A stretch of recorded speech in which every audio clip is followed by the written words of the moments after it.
So Jesse, the guy that makes the race harnesses, sent me a key delete, and this thing's pretty badass. Like it fills in the hole where the key lives, and it has the resistor in it, and it's just a toggle switch. So there's a couple of different versions. Woodcraft makes one that basically you run the entire bike off the right switch group. People have just put resistors in and some kind of kill switch, but this is a really super clean solution, and I'm actually kind of excited to put it in. So obviously this bike without a gas tank can't start, won't start, but what we can see is when it does try to start, we can see what's on the gauge cluster. So just to show with the stock, come on, with the stock thing, when you turn the switch on, pull the clutch in, hit the start button, obviously nothing happens, but no FI light, no crazy nonsense. So anyway, first thing we're gonna do is get the old one out. And yes, this is a TL front end or SRAD or something. I think it's TL. But I'm going to assume that whoever did it, let's turn that off for now, that whoever did it red Loctited the bolts, because that's how the factory ones work. So I'm going to have to use the torch to heat up the Loctite. And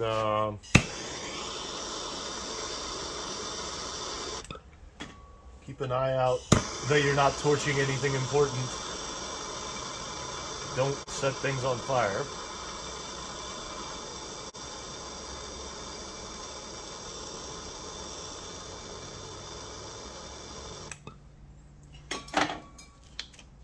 So then I'm going to grab my security Torx and run it out. This one came out really easy, so I'm guessing the other one wasn't actually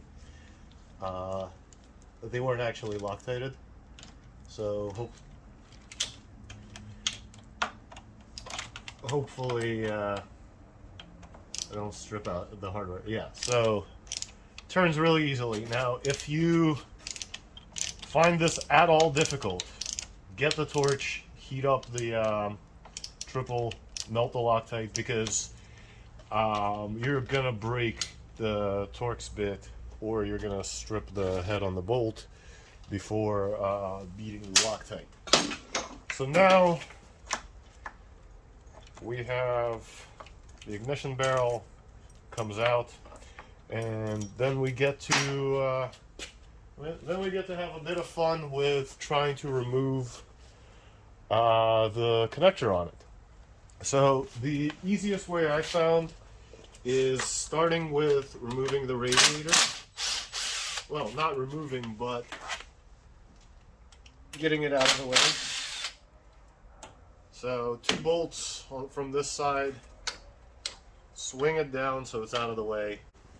Then there's this plastic piece up underneath that we need to pop off. There are a couple of clips holding it in. I have not ever found a way to remove the clips safely, but obviously if you're doing keyless, this is probably a race bike, so what do we really even care about little clips? So just get a pry bar in there and bust them off. Kill the camera in the process. You know, the usual.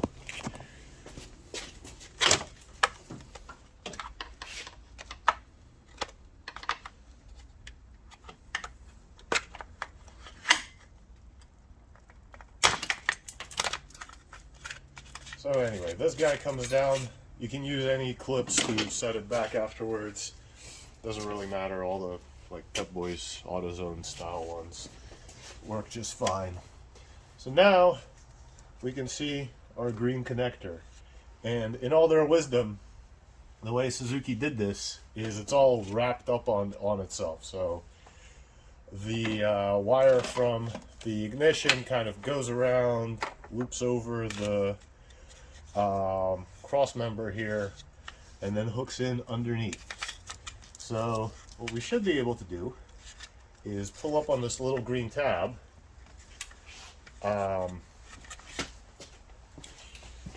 You can kind of see it from this angle. Well, you can sort of see this green thing. It has a tab on the back side of it. So what we're going to try to do is get in there, pop the tab, like push the tab that way, and disconnect the ignition. Oh.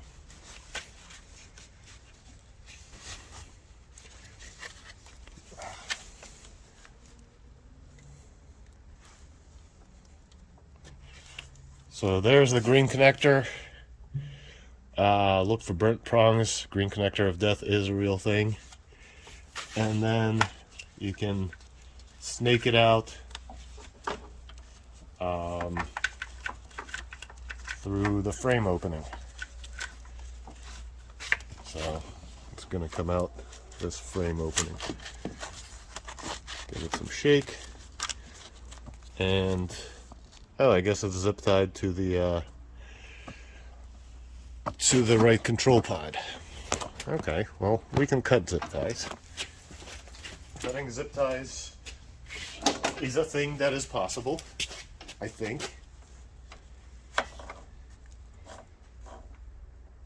Never met a zip tie I couldn't cut.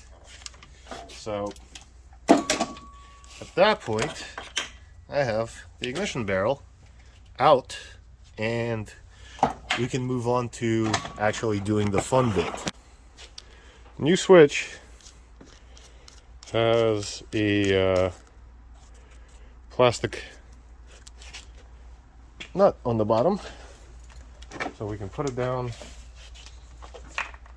put it in, snake the plastic nut back on,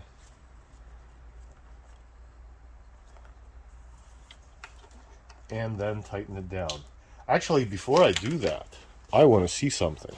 I want to see how much weight we're saving by putting this thing on. The new switch weighs 67 grams. The old switch, so we'll put that on in a second. The old switch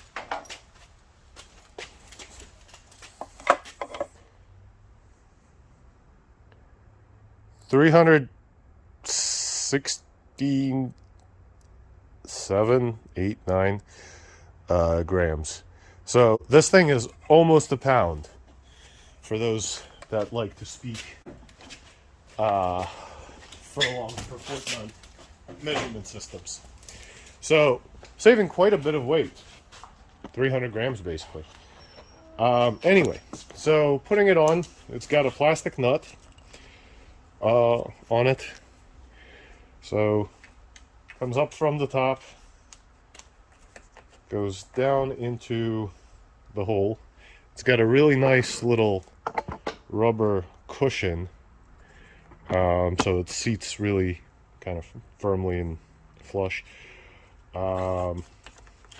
Snake the plastic nut back on.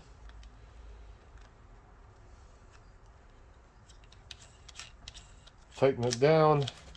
I'm sure there's some kind of crescent spanner that you can use, but I mean, it's a piece of plastic.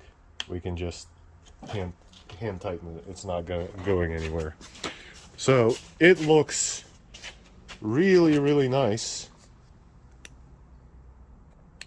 up top. Little rubber covered switch, so you're not going to get water inside the connector. You can position it a couple of different ways. So anyway, now all we're gonna do is snake this wire back through the frame hole. Try to get it down into the nethers of the bike.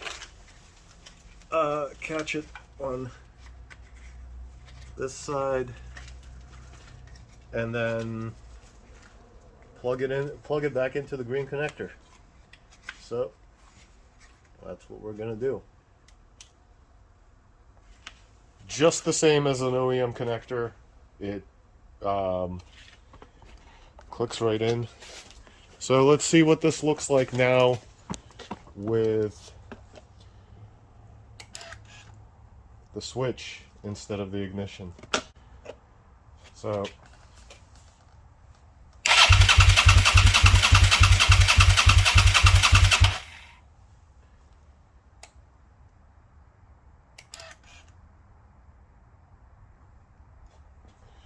what this looks like is an FI code. And there is no FI code. So with that, this bike should be able to start. Except I don't have a gas tank, so of course it's not going to start. But in any case, pretty easy install. Obviously now we need to button up this plastic piece again.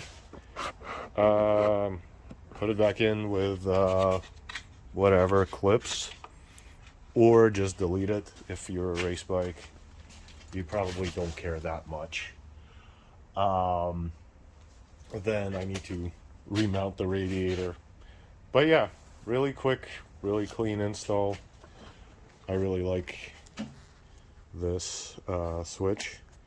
And the reason why I like having a separate switch rather than just running the entire bike through the right control pod like on the Woodcraft harness or Woodcraft key eliminator, this gives me a second point of turning off the bike. So if I have like weird short, or if this is like stuck, button broke, I don't know, whatever, I still have yet another way to shut off the bike.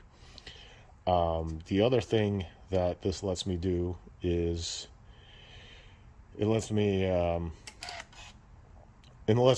pretty much know easily if the bike is on or off, even if I don't have a cluster, just because you can see which position the switch is in. Yeah, and Jesse can also make these without this switch that just hooks that into the right control pod. You can probably do some other custom thing, maybe run it with the left. I don't know. Kind of hit him up on Facebook, see if you have an idea for how you'd like your bike to run. He's probably got a way to do it. Something to keep in mind, however, if you're doing a key elimination harness and you're going to run everything through the right pod, this black connector on earlier bikes, it's 8-pin. I think after 05 maybe, it becomes a 10-pin connector. So you got to make sure you know which one you have, so that you can order the right key elimination like plug.